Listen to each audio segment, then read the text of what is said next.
Expansion worker visa তাকে পাঠালেন।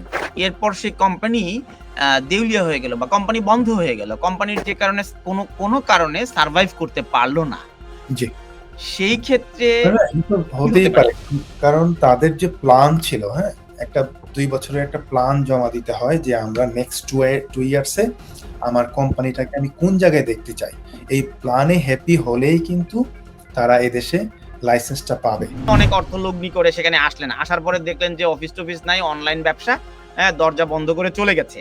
তো তিনি তখন এসে তো অকুল পাথারে পড়বেন। তার কি অবস্থা হবে? ফোনও ধরবে না, ইমেইলের উত্তর দেবে না।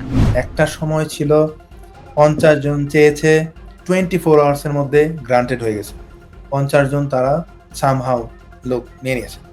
এখন আপনি ২ জন লোক চান, আপনাকে বিশাল এক রিকোয়ারমেন্টস, অ্যাডিশনাল রিকোয়ারমেন্টস ধরায় দিবে।